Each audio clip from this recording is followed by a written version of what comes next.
시록 강의 65번째 말씀입니다. 사탄의 패망과 백보자 심판 제목을 같이 은혜 받는 시간 갖도록 하겠습니다. 말씀 전하도록 하겠습니다. 오늘은 두 가지 큰 주제가 있습니다. 하나는 곡과 마곡의 전쟁이고, 또 하나는 우리가 잘 아는 것처럼 백보자 심판, 이 두 가지 큰 주제가 있습니다. 근데 사도행 요한계시록에 있는 많은 어떤 주제들이 다 그렇지만은 복잡하기도 하고, 이게 정설이 뭔지도 모르고 여러 가지 학설도 있고 한데, 이거야말로 이 두 주제야말로 정말 확실치 않습니다. 곡과 마곡이 어딘지도 모르고, 그 전쟁이 언제 있을지도 모르고, 그리고 백보자 심판대에서 누가 심판하는지 어떻게 하는지 하여튼 학설은 많고 여러분들의 주장이 있지만은 딱 이거다 이렇게 알 수 있는 건 없습니다. 하나님께서 이것도 역시 어떤 비밀에 붙여주셨습니다. 그러니까 학자들이 워낙에 많은 말을 했기 때문에 우리가 그걸 다 알 필요도 없고, 알면 복잡해집니다. 오히려 더 혼란스럽습니다. 그래서 제가 아주 기본적인 거, 그냥 성경에서 말씀하시는 어떤 수준에서 여러분들에게 두 가지 주제에 대해서 말씀을 드리도록 하겠습니다. 그러니까 여러분들이, 우리가 이제 요한계시록이 다 끝나가고 있습니다. 사실 지금 우리가 하는 게 천년왕국도 지난 거예요. 이제 이 이야기는 천년왕국이 지나면 곡과 마곡이라고 해서 이제 전쟁이 한번 있고, 그리고 이제 하나님께서 모든 창세 이후로 태어난 모든 사람들 다 심판하셔서 영원한 천국으로 보내고 영원한 지옥으로 보내고, 이제 계시록 21장과 22장에서는 영원한 천국, 신천지, 말 그대로 신천지에서 새하늘과 새 땅이 나오게 됩니다. 그러니까 여러분들이 오늘 주제도 그냥 요 정도만 여러분들 성경에 나온 어떤 말씀을 통해서 아시면 되겠습니다. 자, 곡과 마곡의 전쟁이 있는데, 그럼 곡은 뭐고 마곡은 뭐냐 이거죠. 곡이라는 건 뭐냐면 사람의 이름입니다. 사람의 이름인데, 이게 어떤 한 사람의 이름이 아니고 고유명사와 같은 겁니다. 쉽게 말해서 애굽에 있는 모든 왕은 우리가 뭐라고 부르죠? 바로라고 합니다. 바로가 한 사람의 이름이 아니고, 이집트에 있는 모든 왕은 다 그냥 바로라고 우리가 부르는 겁니다. 몽골에도 유명한 황제가 있죠.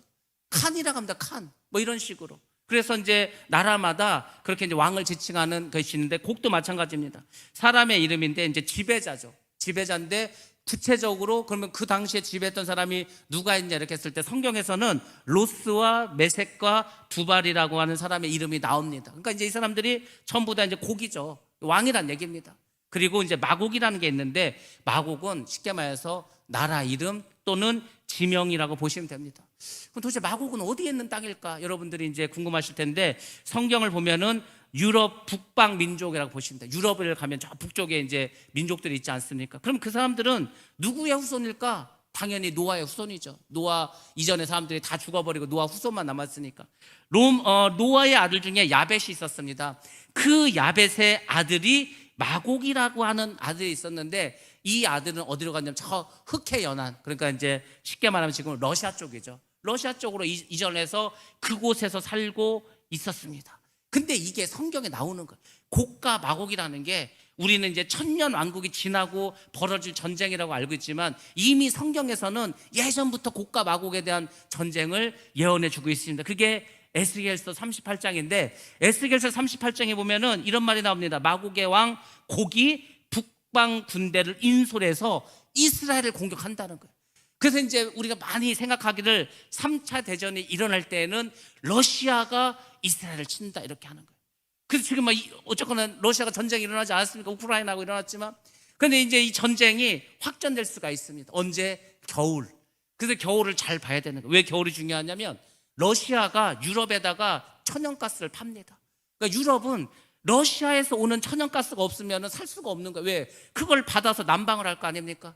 그걸 받아서 차도 운양하고. 근데 러시아가 우크라이나 전쟁을 하면서 유럽하고 사이가 나빠졌죠. 그래서 유럽으로 가는 가스를 다 봉쇄해버렸습니다.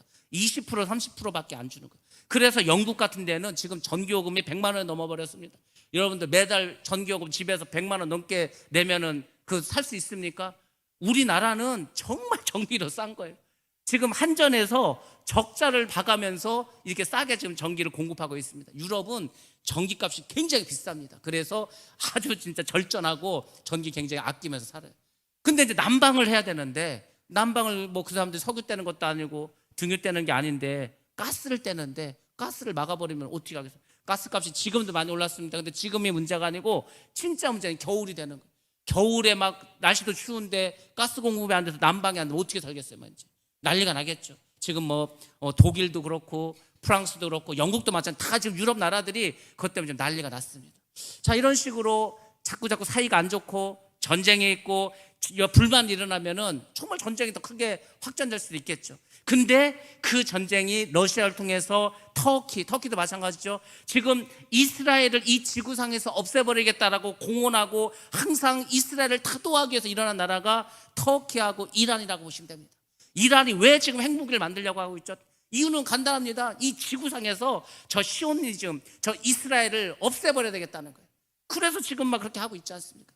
그래서 결국 나중에 3차 대전은 러시아와 중국과 터키와 그리고 이란의 한 팀이 되고 이스라엘과 미국과 나머지 서방의 이제 유럽 팀이 되어서 이제 아마겟돈 전쟁이 일어나서 3차 대전이 일어나고, 그래서 이제 예수님은 재림하고 이렇게 하는데, 그때도 큰 전쟁이 있습니다. 그걸 이제 우리가 아마겟돈 전쟁, 예수님께서 재림하기 전에 있을 이 땅의 마지막 어떤 전쟁을 아마겟돈 전쟁이라고 하는 거고, 예수님이 재림하셔서 1000년 동안 천년왕국을 하시고 1000년 후에 있는 정말 진짜 마지막 그 전쟁이 곡과 마곡의 전쟁이 아닐까. 근데 아니 그러면은 지금 이 에스겔서에서 말한 전쟁 이미 과거에 있었던 일인데 그게 또 천년왕국에 있는 전쟁이라고 우리가 어떻게 말할 수 있냐. 성경은 여러분들 좀 이런 게 있습니다. 성경을 잘 보다 보면은 이게 구약에 이런 일이 있었는데, 신약에도 이런 비슷한 일이 있었는데, 또 마지막에도 이런 일이 있는데, 하나님께서 한 가지를 예언하시면서 그것을 여러 시대에 사용하는 것이 있습니다. 성경에 좀 그런 게 많이 있습니다. 그래서 우리가 구원도 이중성에 대해서 말씀드리지 않았습니까? 그러니까 하나님께서는 어떤 걸 예언하셨는데 그게 한 번에 끝나는 게 아니고, 그게 구약에도 그런 사건이 있었고 신약에도 그런 비슷한 사건이 있고 나중에도 또 그런 사건이 벌어질 수 있습니다. 그래서 이것도 과거에 있었던 전쟁이었지만 또 앞으로도 이게 곡과 마곡에 의해서 전쟁이 일어날 수 있다. 이 정도만 여러분들이 이제 보시면 되겠습니다. 자, 7절 말씀 보면 천년이 참회란 말로 시작합니다. 천년이 찼다는 것은 천년이 지났다는 얘기입니다. 말 그대로 천년왕국에 천년이 지났습니다. 그러니까 어떤 일이 벌어지죠? 그때 사단이 그 옥에서 놓였다고 합니다. 사단은 1000년 동안 무적용성에 들어가서 거기서 수갑 채우고 착고 채우고 덮어버리고 뚜껑 덮어버리고 임봉해가지고 못 나오게 문을 걸어 잠갔습니다.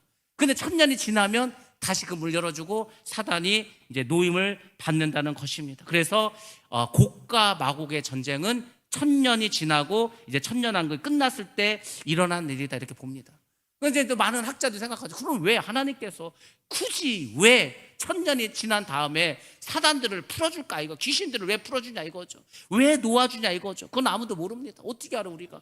근데 이제 나름 신학자들이 연구를 하고 자기의 주장을 핍니다. 그래서 이제 우리가 유명한 주석 중에 호크마 주석이라고 있는데, 이 호크마 주석을 쓴 사람은 이렇게 말합니다. 평화의 어떤 기간이 지속되는 것, 1000년 동안 반대파가 하나도 없습니다. 여러분들, 우리가 살아가는 이 세상 속에서 나를 반대한 사람도 없고, 나를 적대시하는 사람도 없고, 나를 욕하는 사람도 없고, 나를 괴롭히는 사람도 없고, 되게 좋을 것 같죠. 근데 그렇지 않습니다. 맨날 그렇게 돼버리면은 사람이 나중에 어떻게 되는지 아십니까? 이 신앙이 경솔해집니다. 그러니까 좀 믿음에서 좀 이렇게 약해집니다. 좀 아픔도 있고 괴로움도 있고 기도 제목도 있고, 뭐 이래야 기도할까? 여러분들 솔직히 배부르고 등 따시는데 걱정거리도 없어. 굳이 나와서 기도할 일이 뭐 있습니까? 아니 여러분들이 만사 형통이야, 다 잘 돼, 뭐 그냥 다 할렐루야고 모든 게 다 원하는데 다 돼버리고 누가 기도하겠냐? 그렇지 않습니까?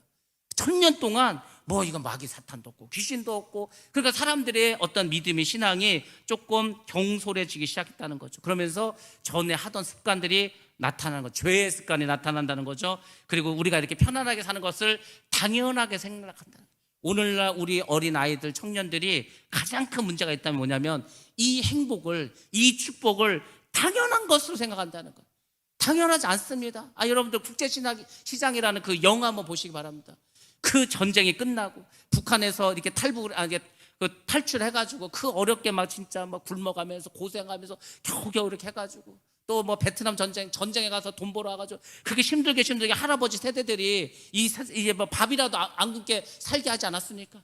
아버지 세대 70년대 80년대 우리나라 근대화되면서 나라를 막 발전시키지 않았습니까?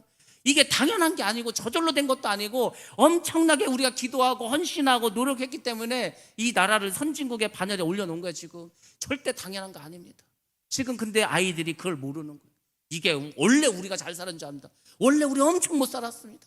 지구상에서 못 살아도 이렇게 못 산 나라가 없었는데 그게 한국인데 밥 세끼 먹는 거 그게 어려운 나라였는데 오죽하면 우리나라 인사말이 뭐였습니까? 거기 지나가다가 아는 분만에 뭐예요? 진지 드셨습니까? 이게 인사예요. 왜? 아니 밥을 못 먹는 사람이 많으니까 밥을 드셨냐고, 그게 인사라고. 왜 그런 인사를 하겠습니까? 밥을 못 먹는 사람이 너무 많으니까. 그런 나라였는데 그것을 알지 못한다는 거, 이것이 큰 문제입니다. 그러니까 당연한 것으로 생각하는 게 문제겠죠. 사탄이 잠시 풀립니다. 그것은 성도들에게는 시험 기간이에요. 다시금 자기의 신앙을 온전하게 하기 위한 그런 중요한 시험 기간이다. 그래서 이때 마귀 사탄을 놓아주었다라고 말하는데 꼭 이 말이 맞냐? 그것도 장담할 수는 없습니다. 아무튼 우리는 이유는 모릅니다. 하나님께서 그때 풀어놓는다고 성경에 나왔으니까 하나님께서 풀어놓으시나 보다, 그렇게 여러분들이 보시면 됩니다. 자, 그랬더니 이제 어떤 일이 벌어졌습니까? 사단이 나왔겠죠. 8절에 나와서 뭐랍니까? 사탄은 원래 뭐 거짓말하고 미혹하고 가가지고 이간질시키는 게 사탄이 하는 일 아닙니까? 그럼 똑같이 그 일을 하는 거예요. 땅의 사방 백성 곧 곡과 마곡을 미혹하고, 우리가 천년왕국에 예수를 믿고 믿음으로 산 사람들은 왕 같은 제사장으로 그리고 왕로로 타면서 살아가고 있고요. 그 천년왕국에 백성들이 있다는 거예요. 백성들. 그 백성들은 누구냐? 그거 잘 모릅니다. 솔직히 그게 뭐 성경에 구체적으로 나오지도 않아. 그러니까 곡과 마곡이라는 게 있다는 것은 뭔가 하나님을 대적하는 세력이 있다는 거죠. 제가 이따가 나중에 뭐 누군가는 이제 말씀드리겠습니다. 그러면 천년왕국에서 그 곡과 마곡, 하나님을 대적하는 사람들은 어떻게 번성했을까? 그 번성한 방법도 모릅니다. 지금처럼 이렇게 남녀가 같이 아이를 낳아서 번성을 한 건지 다른 방법을 썼는지 모릅니다. 몰라요. 그거를 막 일부러 막 캘라고 하면 안 되는 거예요. 오늘도 그 이단 교주 하나 나오지 않았습니까?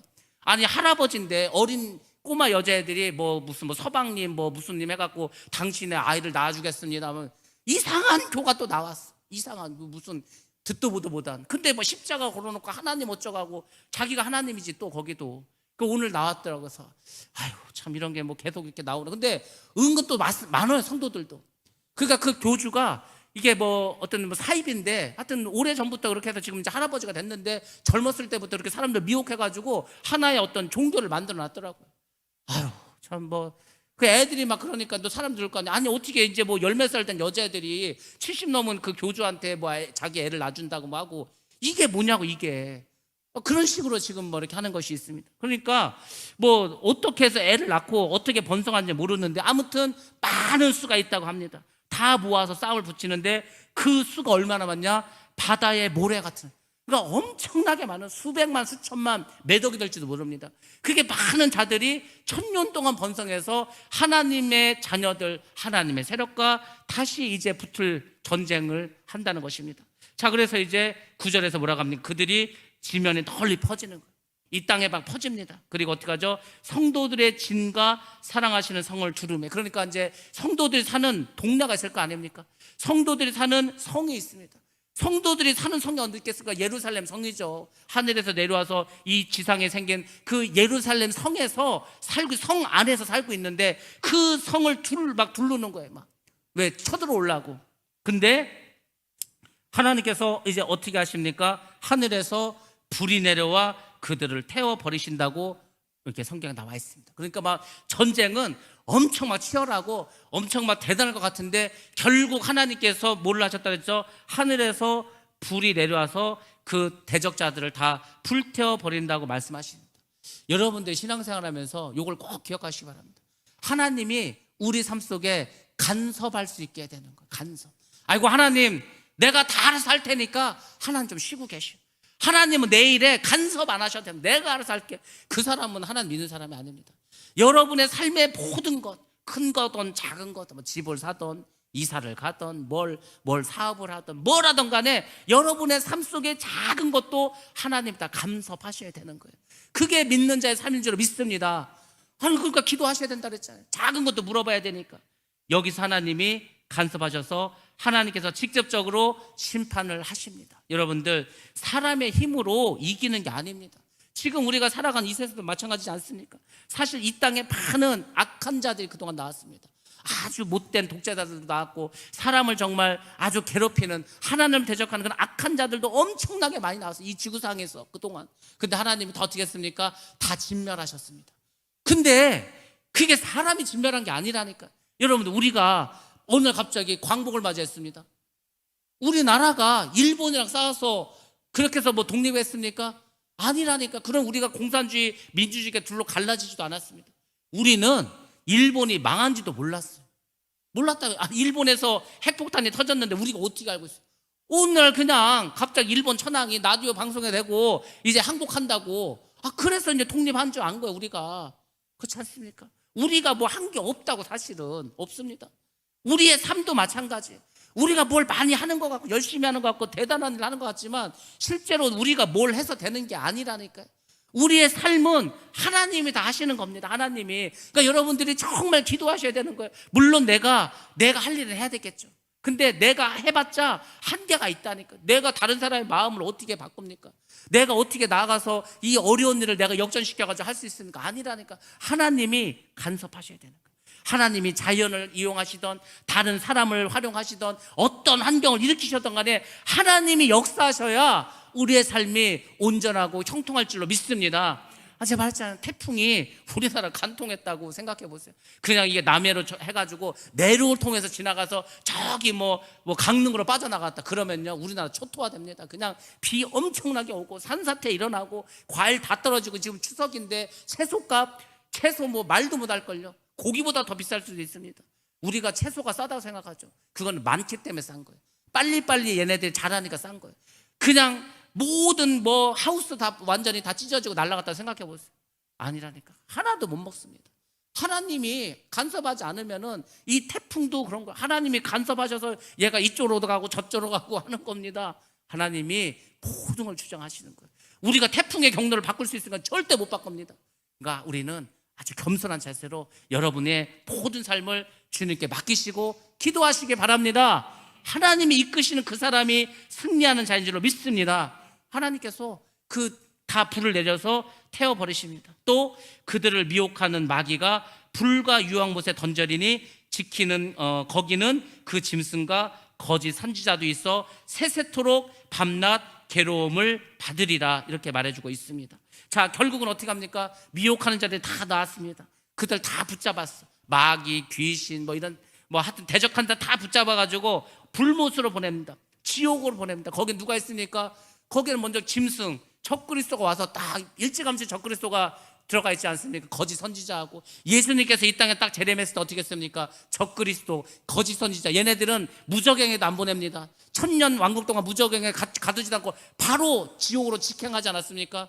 거기 가니까 있는 거예요. 거기 거짓 선지자하고 짐승이 있는 그 불못으로 보내서 밤낮 괴로움을 받게 합니다. 악의 삼위일체, 마귀 사탄이 대장 아닙니까? 적 그리스도, 거짓 선지자, 이런 악의 삼위일체가 그곳에서 밤낮 괴로움을 겪을 수밖에 없습니다. 영원한 지옥에서 지옥의 고통과 형벌을 맞이할 수밖에 없는 거예요. 이것이 곡과 마곡의 전쟁이라고 하는 것입니다. 그래서 하나님께서 이제 천년왕국이 지나면 그 악의 세력들, 그러니까 쉽게 말해서 무적행에 있는, 감옥에 있는 악한 존재 다 끄집어내갖고 다시 그들을 붙잡아서 전부 다 이제 영원한 불못 지옥으로 보낸다는 겁니다. 그것이 이제 마지막 때 하나님의 계획이라는 겁니다. 곡과 마곡에 대해서 조금 더 몇 가지만 말씀드리겠습니다.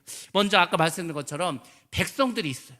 도대체 그 백성들이 어떻게 번성을 했을까? 천년왕국에서 번성할 백성이 있다는 것은 구약의 예언서들도 예언해 주고 있습니다. 말씀 한번 보겠습니다. 이사야서 65장 23절 말씀 먼저 보겠습니다.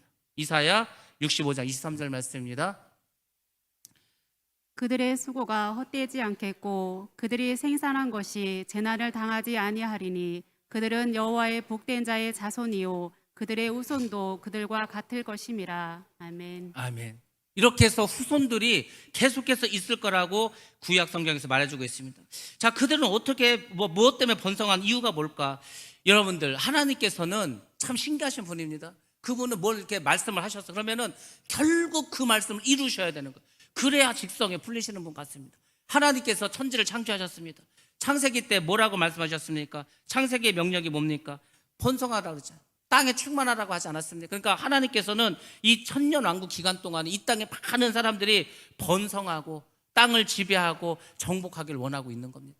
그러니까 지금 우리가 이렇게 아이를 낳지 않아서 문제가 생기는 것은 하나님의 방법을 역행하는 겁니다. 역행. 더 자녀를 낳아야 된다니까요. 최소한 결혼하면 둘은 낳아야 되는 거예요. 셋을 낳아도 됩니다. 넷을 낳으면 땡큐죠. 더 좋죠. 그러니까 자꾸 낳아야 되는데 안 낳아. 결혼도 안 해. 결혼해도 애를 안 낳아. 이거는 지금 하나님의 일에 역행하는 겁니다. 자, 창세기의 명령 우리 다시 한번 보겠습니다. 창세기 1장 28절 말씀 봅니다. 시작. 하나님이 그들에게 복을 주시며 하나님이 그들에게 이르시되 생육하고 번성하여 땅에 충만하라. 땅을 정복하라. 바다의 물고기와 하늘의 새와 땅에 움직이는 모든 생물을 다스리라 하시니라. 아멘. 아멘. 하나님 우리가 생육하고 번성해서 땅에 충만하길 원하시고 이 땅에는 모든 피조물들을 다스리기를 원하십니다. 그러니까 인간이 그걸 해야 되는데 이 에덴 동산에서 저주를 받아가지고 이게 다 깨져버렸습니다. 그래서 다시 한번 하나님께서 번성하게 해주십니다. 자, 번성시킬 자는 누군지 알 수 없고 번성하는 방법도 알 수 없습니다. 예수님께서는 성령으로 잉태하셔서 나셨는데 뭔가 하여튼 우리가 알 수 없는 방법을 통해서 많은 사람들이 번성하게 될 것이라고 이제 성경은 보여주고 있습니다. 왜 사탄이 그러면 미혹을 할까? 예수를 통해서 천국에 들어가는 것을 최후로 방해하는 거예요. 그러니까 마귀는, 사탄은 간단합니다. 우리가 어떻게 이제 복음을 전해서 한 영혼이라도 천국에 가기를 노력하는 것처럼 마귀도 한 영혼이라도 저주받아서 죄를 져서 예수를 멀리해서 지옥 가게 하려고, 아니 세상에 이제 천년왕국 끝나고 이때도 이렇게 막 미혹하고 있지 않습니까? 자, 우리 말씀 보겠습니다. 요한복음 14장 6절 말씀, 자 보겠습니다. 시작. 예수께서 이르시되 내가 곧 길이요 진리요 생명이니 나로 말미암지 않고는 아버지께로 올 자가 없느니라. 아멘. 아멘. 요즘 이제 뭐 계속해서 이제 뭐 WCC라든지 아니면 종교 통합이라든지 이런 걸 말하면서 이런 말이 나왔습니다. 이 로마 카톨릭에서 나온 말인데, 유대인들에게는 복음을 전할 필요가 없다는 거예요. 그 이유가 뭐냐? 유대인들은 하나님의 선택을 받은 그 종족이기 때문에 뭐 굳이 예수를 안 믿어도 천국 간다는 거예요. 그런 식으로 이제 성경을 왜곡합니다. 성경은 예수를 말미암지 않고는 유대인이라 할지라도 예수를 믿어야 구원을 받는 거지, 예수 믿지 않으면 안 됩니다. 근데 막 그런 식으로 말을 하는 거예요. 그러니까 그 예수 안 믿. 그러니까 요즘 마귀의 집중 타겟은 뭐냐면 예수가 아니더라도 구원받을 수 있다. 뭘 믿어도, 절에 다녀도, 뭐 마음에서 믿다 뭘 믿어도 결국은 하나님에게로 간다. 그걸 말하는 겁니다. 그렇지 않습니다. 성경은 분명하고 확실하게 내가 곧 길이요 진리요 생명이니 나로 말미암지 않고는 아버지께로 갈 자도 없고 올 자도 없고 못 갑니다. 어떻게 갈까 하나님한테. 그래서 이 말씀을 여러분 꼭 붙잡아야 됩니다. 자, 그 다음에 왜 죄 없는 곳에 불택정자가 있는가? 이것이 이제 이상하죠. 천년 왕국은 그 죄가 없는 곳인데, 마귀도 없고 사탄도 없는데 거기서 택함을 받지 못한 사람이 왜 있을까? 모릅니다. 몰라요. 그러니까 제가 지난번에 말씀드리지 않았습니까? 이런 거죠. 지금 이제 부자들이 지하 벙커를 파는 거예요. 그래서 거기서 막 몇 년을 먹을 물과 뭐 먹을 것과 다 갖다 놓습니다. 그래서 막 이 땅에서 전쟁이 벌어지고 7년 환란이 벌어질 때 걔네들은 거기 들어가 사는 겁니다. 뭐 그렇게 해가지고 이제 사는 사람이 있어. 제가 얼마 전에 하나 이제 어떤 다큐를 봤는데 깜짝 놀랐습니다. 그 일론 머스크라고 하는 테슬라라는 전기 자동차를 팔아서 전 세계 뭐 제1의 부자가 된 그 사람 있지 않습니까? 근데 그 사람이 뭘 만들었다고 했습니까? 엑스 스페이스라고 하는 우주선을 만드는 그 회사를 만들었어요. 그래서 이제 민간인들이, 그냥 우리 같은 사람들이 비행기 타고 외국 가듯이 그 우주선을 타고 로켓을 타고 우주를 갔다가 오는 그런 실험을 했는데 다 성공을 했습니다. 이게 우주선이라는 게 비싸죠. 이게 뭐 몇 조 단위도 되고 막 하는데 왜 비싸냐면은 그 우주로 올라갈 때 이 탱크통 있지 않습니까? 이게 비싸. 그래서 한 번밖에 못 씁니다. 한 번밖에. 근데 일론 머스크가 뭘 실험했지? 제가 저번 영상도 보여줬지만 이게 올라갔다가 떨어집니다. 그냥 막 떨어지다가 어느 정도 시간이 지나면 다시 거기서 점화가 돼가지고 얘가 원래 출발했던 곳으로 쫙 착륙을 하는 거예요. 성공했어요. 그거를 10번을 쓸 수 있다는 거예요. 그러니까 한 번밖에 못 썼던 연료통을 10번을 쓸 수가 있으니까 이제 그 우주에 나가는 게 싸지겠죠. 지금 우주에 나가는 데 2억 정도 듭니다. 그러니까 이제 비행기 표가 2억 정도 하는 거, 우주 나가는 우주선 타는 게. 그게 이제 10분의 1로 줄면 2천만 원 되겠죠. 더 줄으면 몇 백이 되겠죠. 몇 백이면 뭐 우리도 타지 않겠습니까? 뭐 외국 갈 때 100만 넘는 거, 200만 넘는 비행표도 있는데 그런 식으로 하는 거예요. 근데 일론 머스크만 하는 게 아니고 아마존이라고 하는 그 세계 두 번째로 부자가 있습니다. 그 사람도 마찬가지야. 이 사람도 세상에 그런 민간 우주선을 만드는 회사를 차렸어. 사실 일론 머스크보다 더 먼저 했습니다. 그래가지고 이 사람이 뭘 하냐면은 화성에 가서 우리가 살겠다는. 그래서 우리가 왜 비행기 중에서 수송기라는 거 있지 않습니까? 그 수송기는요, 탱크도 들어갑니다. 장갑차도 들어갑니다. 그 무거운 쇳덩어리를 다 싣고 날아가는 거, 하늘을. 그 상상이나 합니까? 근데 이 사람들이 뭘 만들었냐면 화성으로 보내는데 어마어마하게 큰 우주선을 만들었습니다. 그러니까 이제 그 연료 탱크 이런 거를 어마어마하게 크게 하고 밑에 이제 그 버너 있지 않습니까? 그 불이 나오는 그거를 몇십 개를 붙였어 막. 그래가지고 힘이 막 엄청나게 막 나올 수 있는 출력을 그걸 만들었다니까요. 그래서 이제 화성으로 쐈습니다. 그러니까 화성에 그걸 잔뜩 보내놓는 거예요. 이제 거기에서 뭐 건물도 지어야 되고 해야 되니까. 그리고 이제 화성으로 사람을 보냅니다. 화성으로 가는데 한 몇 달 걸리더라고요. 그러니까 이제 지구가 도는 공전 주기가 있고 화성이 도는 그 공전 주기가 있는데 가장 가까운 거리가 있을 때가 있어요. 그때 출발을 하면은 화성에 80일인가 뭐 이렇게 갑니다. 화성에 가. 그러면 이제 화성에 가가지고 이제 일을 해야 될 거 아니에요. 뭐 건물도 짓고 농사도 져보고 막 실험도 하고 막 할 거 아닙니까?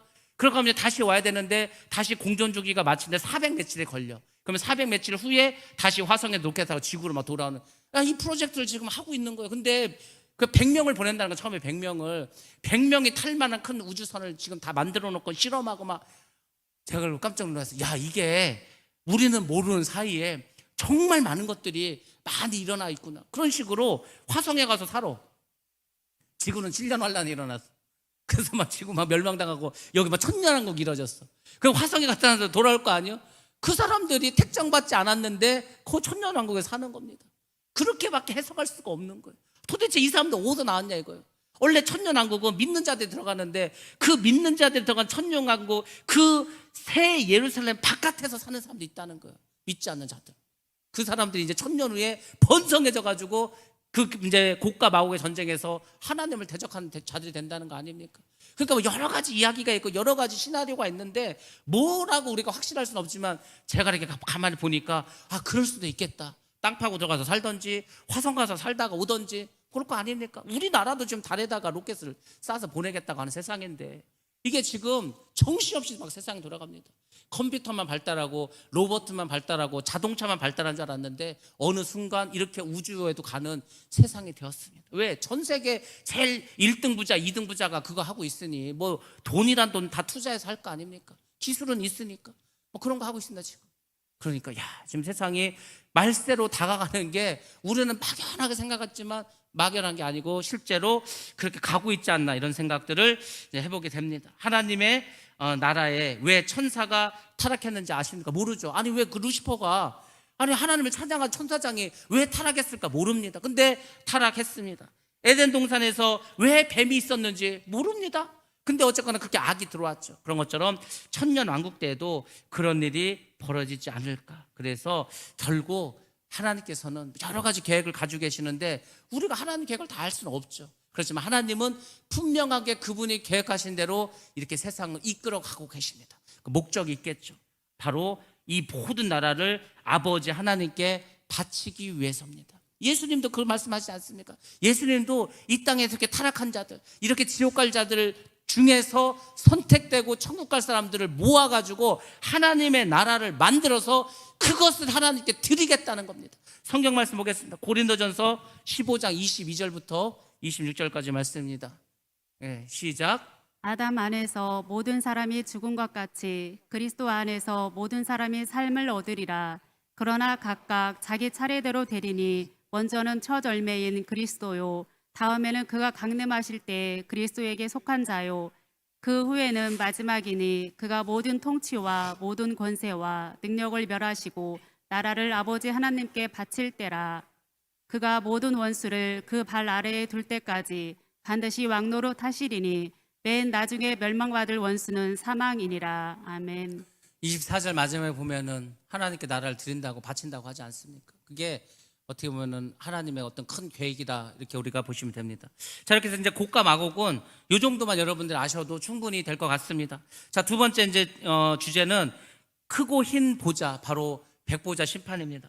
그러니까 하나님께서 앉아 계시는 크고 하얀 그런 보좌가 있다는 거죠. 자, 이것에 대해서 이제 우리가 대략은 알고 있습니다. 근데 우리가 본문 말씀에 나왔으니까 조금 더 자세히 한번 보겠습니다. 11절 말씀 보면 또 내가 크고 흰 보좌와 그 위에 앉으신 이를 보니 이렇게 나와 있습니다. 크고 흰 보좌. 성경 계시록에는 이 흰 보좌가 47번 나옵니다. 3번을 제외하고는 모두 그 보좌는 하늘에 위치하는 것으로 말씀해 주고 있습니다. 그러면 그 크고 흰 보좌는 그 뭐 하는 곳일까? 심판자가 영원한 어떤 선고를 하는 최후의 심판 자리다, 이렇게 보시면 됩니다. 근데 이 보좌는 단 한 번 사용합니다. 이게 영원히 있는 게 아니고 어차피 인류의 역사상 딱 한 번 있는 거예요. 창세부터 시작해서 마지막까지 살았던 모든 사람들이 이 보좌 앞에서 하나님께 심판을 받는 겁니다. 그래서 심판이 끝나면 그 보좌는 더 이상 쓸모가 없겠죠. 소용이 없겠죠. 그래서 심판하실 그 자리가 있는데 그것을 우리가 한자로는 백보좌라고 하고 우리가 한국말로는 그냥 흰 보좌라고 이렇게 말을 합니다. 우리 말씀 한번 보겠습니다. 로마서 14장 10절 말씀, 중요한 말씀입니다. 한번 보겠습니다. 시작. 내가 어찌하여 내 형제를 비판하느냐? 어찌하여 내 형제를 업신여기느냐? 우리가 다 하나님의 심판대 앞에 서리라. 아멘. 사도 바울이 로마서를 쓰면서 갑자기 이 말을 하는 겁니다. 우리가 다 하나님 앞에 심판대에 쓸 거라는 거. 그러니까 우리가 지금 나는 심판대에 쓸 거라고 아예 생각을 안 하고 사니까 지금 사람들이 이렇게 겁 없이 살아가는 겁니다. 여러분들, 우리가 오늘 갑자기 저 법원에서 뭐가 날라왔어. 출두하라는 거, 출두. 재판받으라는 거. 얼마나 두렵고 떨리는지 아십니까? 야, 내가 뭔 죄를 졌지? 내가 뭘 잘못했지? 나 이거 잘못해서 감옥 가는 거 아니야? 아니면 나 이거 무슨 사형언도 받는 거 아니야? 장난 아닙니다. 얼마나 두렵고 떨리는지 모릅니다. 이 세상의 심판대도 그래요. 이 세상의 재판정도 이게 무서운 곳입니다. 근데 하늘에 있는 심판자, 하나님 앞에 서는 심판자는요, 이거는 우리가 뭐 정말 뭐 두렵고 떨림으로 서야 될 거 아닙니까? 사람들이 그걸 모르고 있다고 믿지도 않습니다. 믿는 사람도 이 심판대 앞에 선다는 걸 생각을 못해. 그런 걸 죄 짓는 겁니다. 그러니까 비방하는 겁니다. 그러니까 싸우는 겁니다. 그러니까 죄를 짓는 거예요. 아니, 내가 심판대 앞에 선다면 죄를 짓겠냐고. 절대 안 짓죠. 그러니까 우리가 이 심판대가 있다는 걸 여러분들 늘 살아가면서 생각을 하셔야 됩니다. 그 위에 앉으시는 이가 있습니다. 그래서 이게 이제 크게 두 가지로 나뉘는데, 그 심판대에 앉을 분이 예수 그리스도가 아닐까, 이렇게 생각하는 분들이 있습니다. 뭐 성경에 이제 그런 것을 말씀해 주는 것도 여러 가지 있겠죠. 근데 예수님께서는 언제 심판주로 오시냐면은 재림하실 때 심판주로 오십니다. 예수님께서 재림하실 때 심판주로 오는 것은 맞는 말이죠. 근데 이거는 지금 천년왕국이 지나고 곡과 마곡의 전쟁도 끝나고 마지막 심판대입니다. 그 마지막 심판대에서는 아버지 하나님께서 대심판장이 되시는 겁니다. 거기서 예수님이 옆에서 우리를 변호해 주시는 거예요. 변호. 예수님께서 우리를 변호해 줘야지 우리가 무죄 선고를 받지 않을 것입니까? 예수님께서 하나님한테 이 사람도 내가 십자가에서 흘린 보혈의 피로 죄사함을 받은 사람이라고 이렇게 한마디 거들어줘야 우리가 천국 갈 거 아닙니까? 예수님은 거기서는 변호사의 역할을 하시는 거고, 심판주는 하나님이시다. 여러분들이 그렇게 생각을 하셔야 됩니다. 땅과 하늘이 그 앞에서 피하여 간데 없더라. 땅과 하늘이 보이지 않는다고 합니다. 왜? 이제 이 백보자 심판이 지나가면은 다시 영원한 천국이 열리는 겁니다. 정말 우리가 알고 있는 진짜 그 천국, 영원한 천국이 이때 열립니다. 새하늘과 새 땅이 우리 앞에 펼쳐지기 때문에 그 전에 있었던 땅과 하늘은 다 없어진다. 이렇게 우리가 보시면 될 것 같습니다. 새하늘과 새 땅이 출현하기 위해서는 이전에 있었던 것은 사라져야 되는 거예요. 모든 것이 새롭게 변합니다. 어떻게 변하냐? 영화롭게 변하는 거예요. 제가 말씀드렸지만은 이 천년왕국은 뭔가 2% 부족합니다. 왜? 지금 주님을 믿는 사람들이 사는 곳이지만 아까 우리가 본 것처럼 곡과 마곡같이 하나님을 대적하는 세력도 있습니다. 뭔가는 약간은 불안해요. 정말 우리가 알고 있는 그 영원한 천국, 모든 것이 완전하고 완벽한 그 세계는 이 심판대를 지나가야지 열리는 세상입니다.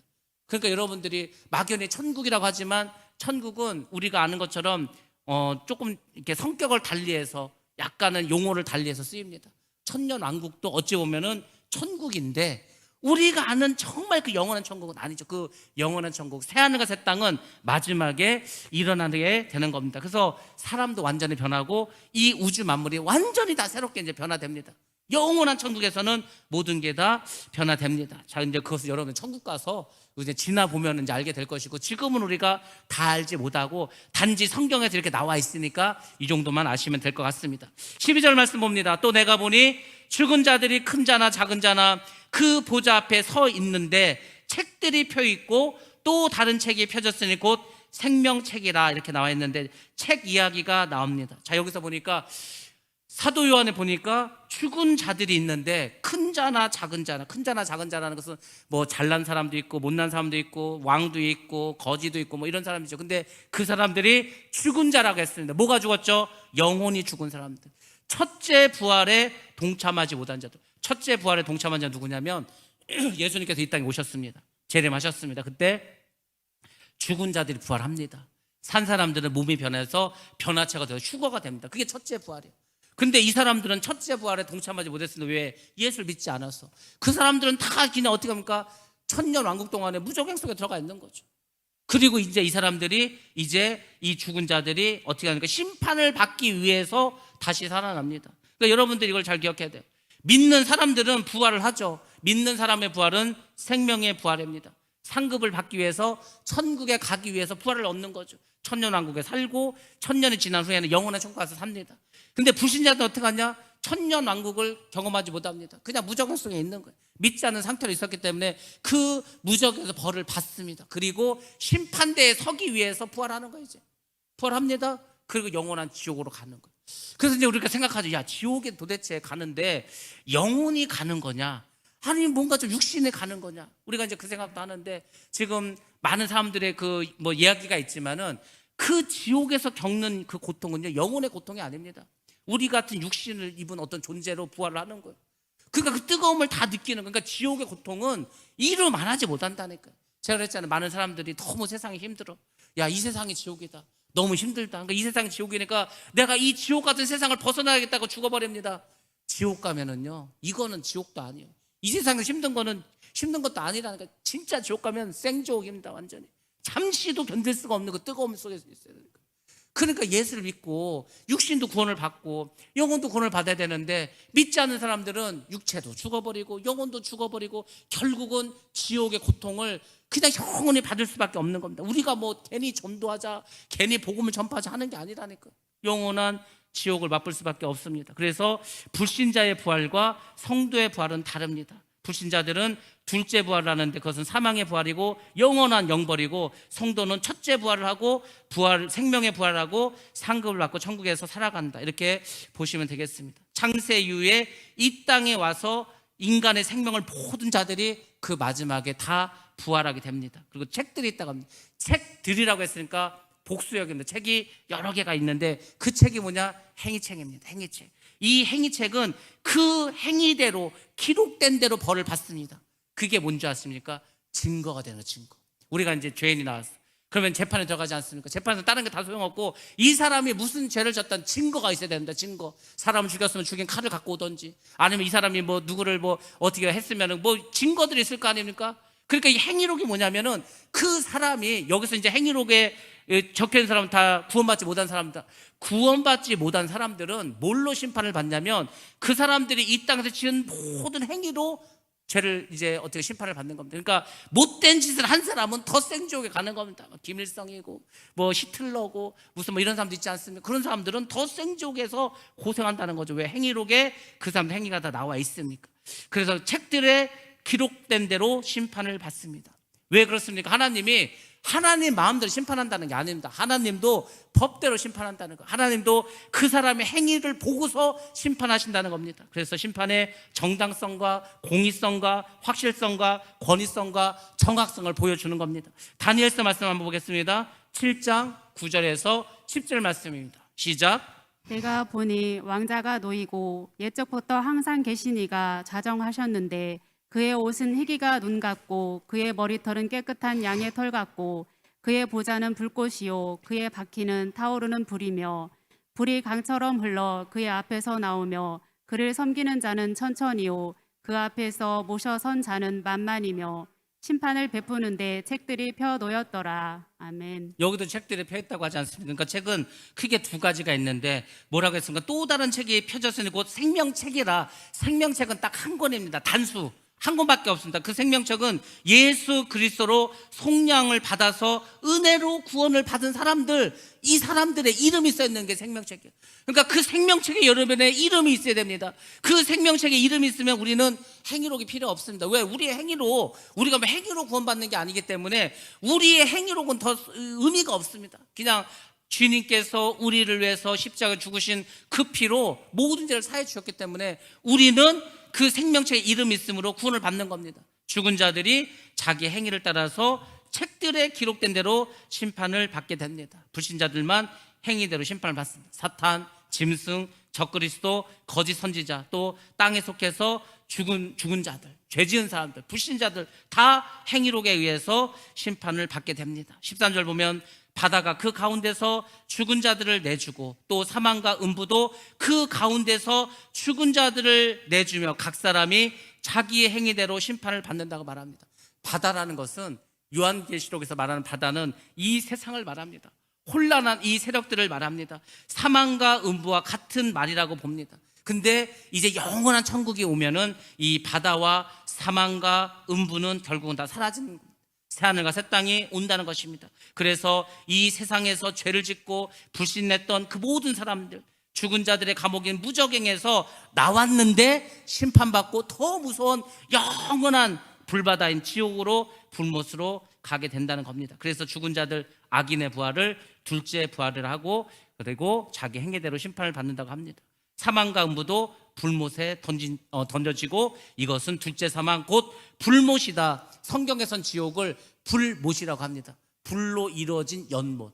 얼마나 뜨겁겠어요. 불이 막 물처럼 흘러다니니까 포항제철에서 그 쇳물이 막 그냥 다니듯이 그런 곳이 지옥이라고 보시면 됩니다. 누구든지 생명책에 기록되지 못한 자는 불못에 던져지리라. 그러니까 여러분들이 예수를 믿고 안 믿고가 지금은 잘 몰라. 이게 소중한지 모릅니다. 이때 가서는요, 그 생명책에 이름이 있고 없고가 영원한 천국으로 가서 영원한 복락을 이루고 사냐, 영원히 지옥에 가서 고통 가운데 사냐, 이게 딱 갈라지는 겁니다. 예수 그리스도의 생명책에 기록되지 못한 사람들은, 저주받은 사람들은 자기의 행위대로 살다가 결국은 그 행위대로 심판을 받고 살아가는 겁니다. 그러니까 사탄에게 속은 거죠. 사탄이 말하죠. 야, 천국이 어딨냐? 지옥이 어딨냐? 하나님이 어딨냐? 그냥 네가 하고 싶은 대로 살아.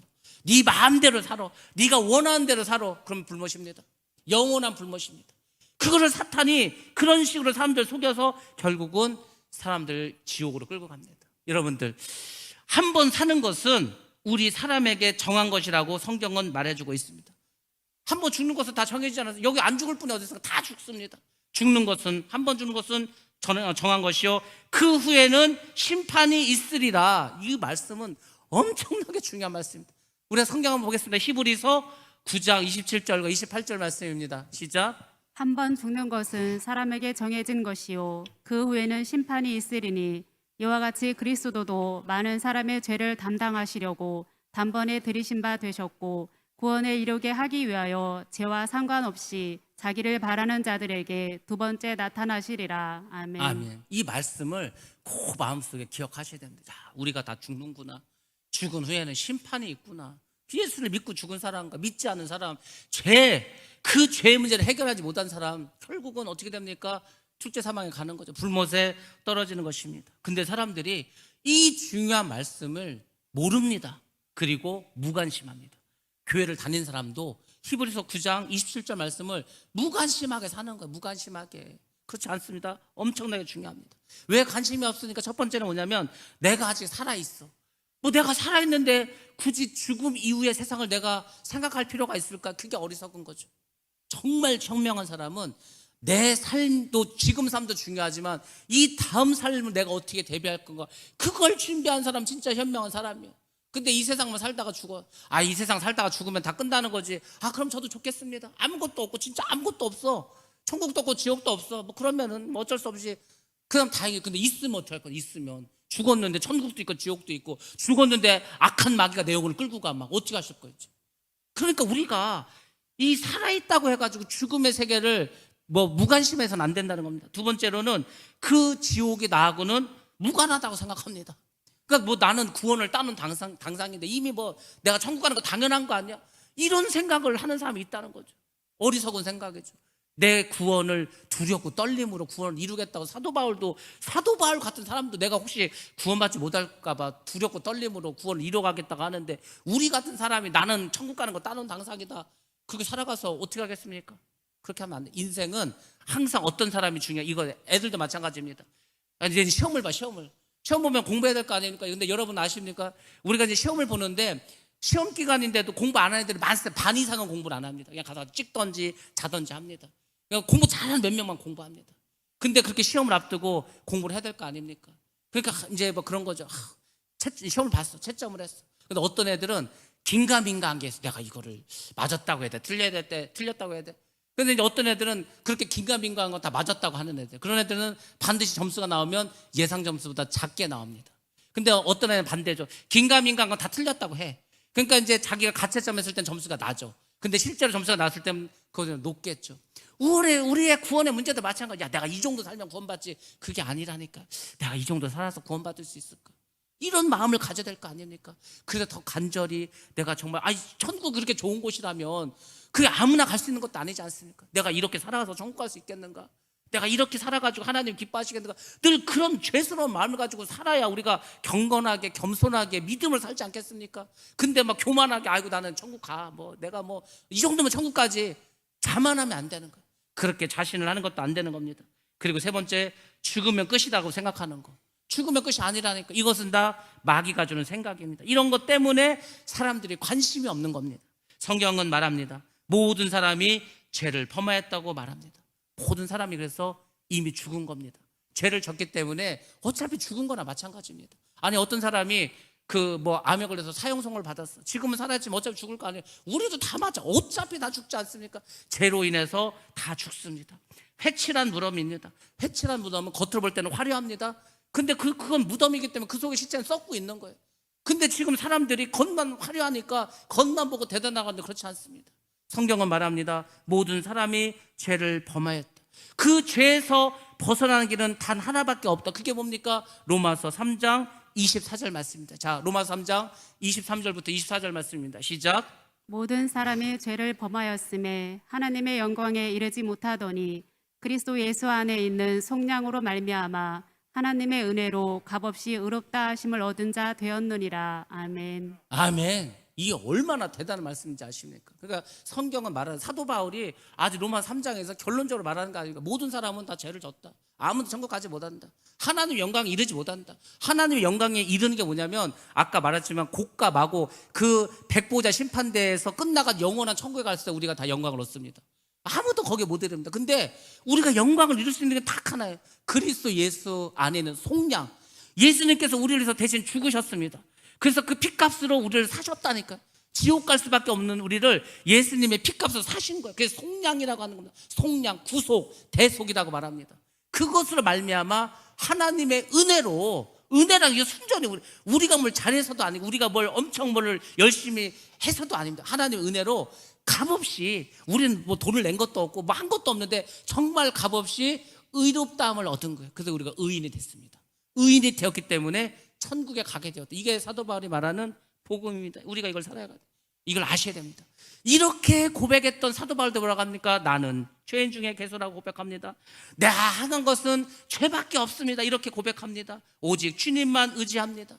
그래서 찬양도 나오지 않습니까? 면류관 벗어서 주 앞에 드리니. 내가 면류관을 받아 썼지만 이게 내가 뭐 잘해서 받을 만한, 면류관을 받을 만한 존재다. 그러니까 이걸 벗어서 다 주님께 드리겠다는 거 아니까? 왜? 주님께 다 하셨기 때문에. 그런 사람들이 영화롭게 되는 겁니다.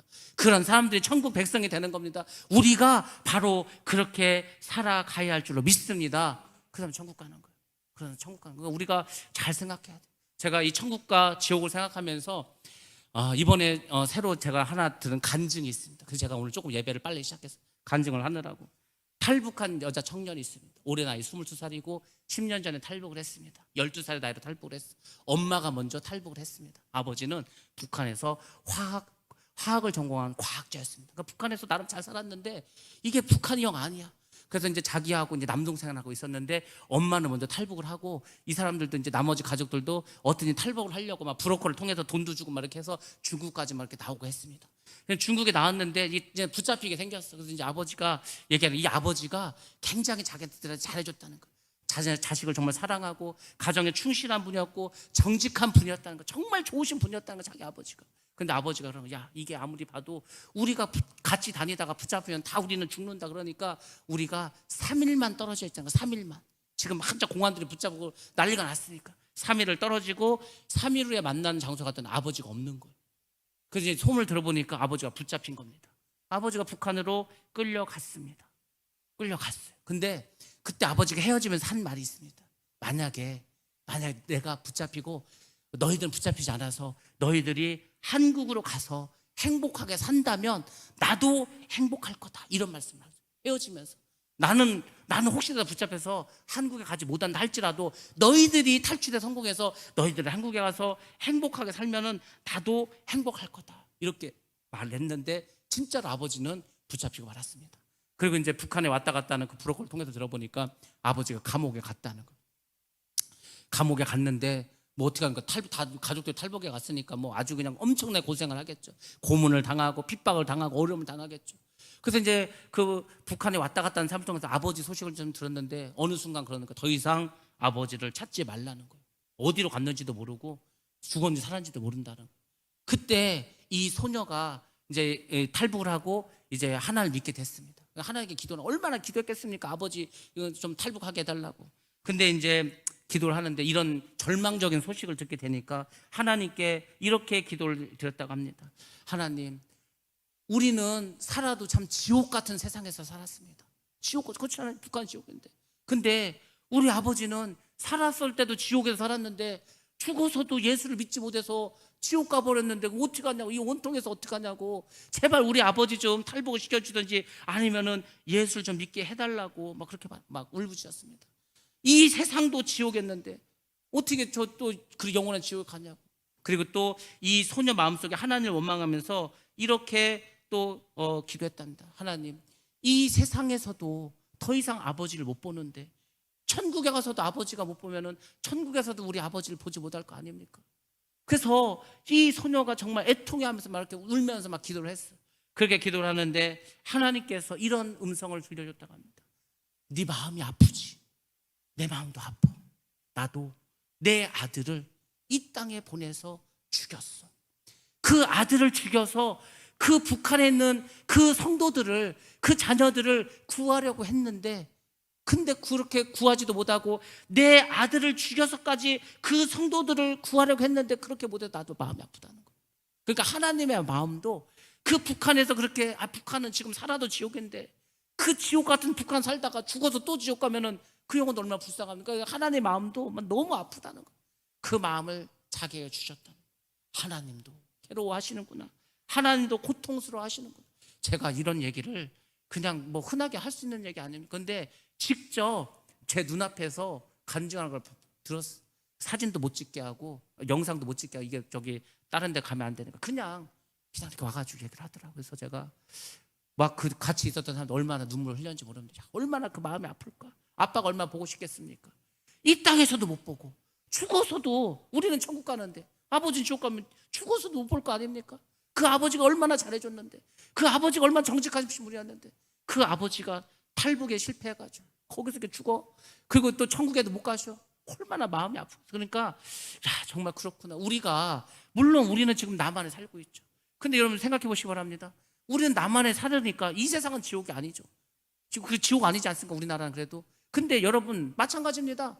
어차피 예수를 믿지 않으면 죽어서는 같이 못 사는 거 아닙니까? 우리가 그 생각을 하셔야 돼요. 그 생각을.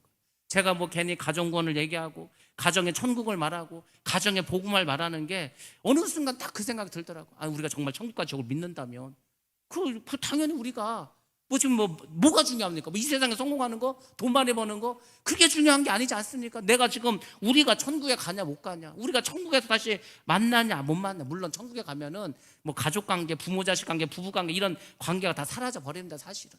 왜냐하면 그 관계를 가지고 가면은 지옥 간 가족들 때문에 괴로워서 우리가 살 수가 없어요. 그러면 그건 천국이 아니죠. 괴로움이 있기 때문에. 하나님께서 그 기억을 없애줍니다. 그렇지만 우리가 육신의 가족이 구원을 받는 것은 중요하지 않습니까? 그 무엇보다도. 그래서 여러분들이 그 소녀가 이제 청년이 되었죠. 22살 됐는데 그 간증 울면서 간증을 하는데 막 마음이 막 다들 그냥 말을 할 수가 없겠더라고요. 그렇겠구나. 얼마나 마음이 아플까. 아빠가 얼마나 보고 싶고 그 아빠가 고통하는 것을 얼마나 마음 아플까. 그래서 자기들이 한국에 와서 뭘 맛있는 걸 먹으려고 그랬다는 거예요. 야, 우리가 아빠가 오면은 아빠랑 같이 먹으러 가자. 맛있는 것도 한 번도 먹으러 가지 않았다는 거예요. 우리가 어디 놀러 가지 아니야. 아빠가 오면은 같이 가요. 놀러도 안 간다. 놀러도 한 번 안 가. 맛있는 것도 한 번도 뭐 맛있는 걸 먹는들 놀러를 간들 마음이 기쁘겠습니까? 아버지가 지금 북한에서 어떻게 살고 있는지 어떻게 고통당하는지 모르는데 근데 하물며 죽어서 지옥 가면은 뭐 더 이제 뭐 그렇지 않습니까? 그래서 정말 이게 남의 얘기가 아니고 우리가 정말 저런 심정으로 정말 우리 가족을 위해서 복음을 전하고 해야 되겠구나 이런 생각을 했습니다. 어떤 신학자가 이런 말을 했습니다. 제가 이 말을 듣고서 그래 맞다 그런 것 같다 그게 맞는 말이다 생각을 했습니다. 혼자서 할 수 있는 일은 하나님의 일이 아니다. 내가 혼자서 할 수 있는 것은 하나님의 일이 아닙니다. 하나님의 일은 큽니다. 엄청 큽니다. 하나님의 일은 크시기에 반드시 연합을 통해서 이루신다. 하나님도 혼자 일하지 않는다 그랬잖아요. 하나님도 일할 사람을 부르신다고 하지 않았습니까? 하나님의 일은 혼자서 하는 게 아니에요. 나 혼자서 하나님 일하는 거 아닙니다. 그러니까 여러분들이 연합하셔야 되는 거예요. 우리 교회가 연합해야 됩니다. 우리 교회가 연합하고 우리 성도들끼리 연합해야 돼요. 그리고 하나님과도 연합을 해야 됩니다. 우리가 똘똘 뭉쳐야 악의 세력을 이길 수 있는. 악의 세력은 점점 커지고 있습니다. 우리를 지옥 보내기 위해서 마지막 이 전투를 위해서 아주 미혹하고 유혹하고 넘어지게 하고 그렇습니다. 그러니까 여러분들이 다 영적으로 이제 깨어나셔야 돼요. 일어나셔야 됩니다. 뭐가 중요해? 무엇이 중요한디? 무엇이 중요합니까? 천국 가고 지옥 가는 게 중요하지. 천국 가는 게 가장 중요한 일인 줄로 믿습니다. 그래서 여러분들이 정말 이번 추석을 맞이해서 한번 생각해 보시기 바랍니다. 그래 우리가 그냥 제가 주일날도 말했지 않습니까? 그 사람이 감동을 받으려면 그 가족이 감동을 받으려면 평소에 우리가 잘하셔야 돼요. 평소에 정말 사랑을 전하고 정말 그 영혼을 위해서 기도하고 아파하고 그렇게 하면은 우리 가족이 복음화 될 수 있습니다. 하나 될 수 있습니다. 이번에 우리가 교회에서 전도지도 아니죠. 사실 제 명함을 하나 만들었는데 명함을 전도지처럼 사용하게 만들었습니다. 그러니까 여러분들이 그걸 다 주머니에 몇 장씩 갖고 다니세요. 그러다 이제 뭐 모르는 사람이 있든 누구든 간에 그냥 예수 믿으라고 전도지 줘봐 읽지도 않습니다. 가장 실제적인 것은 그냥 거기 우리 주소가 교회 주소가 있고 교회 사진이 있고 하니까 그걸 주고 그냥 교회 나오시라고 이렇게 하는 게 가장 낫겠다 이런 생각을 해서 많이 만들었습니다. 그러니까 여러분들이 그냥 말로만 전도하고 뭐 이게 아니고 정말 진짜로 정말 천국과 지옥 이게 뭐 불지옥 지금 마지막 심판 때 다 서야 되는데 그날을 생각하시면서 여러분들 하루하루 정말 우리 믿지 않는 가족들 믿지 않는 그 영혼들을 위해서 정말 깔끔한 심령으로 정말 복음의 빚진자로서의 그 생각을 가지고 우리가 나아간다면 한 사람 한 사람 교회로 나오고 믿음의 사람이 되고 천국 백성이 될 줄로 믿습니다. 그렇게 해서 우리가 하나님의 일을 같이 연합해서 해나갈 때 우리의 삶도 우리의 가정도 우리의 교회도 이 나라 이 민족도 새로워지고 하나님 기뻐하는 그런 곳이 될 줄로 믿습니다. 그런 저 여러분 되시기를 주의 이름으로 축복합니다.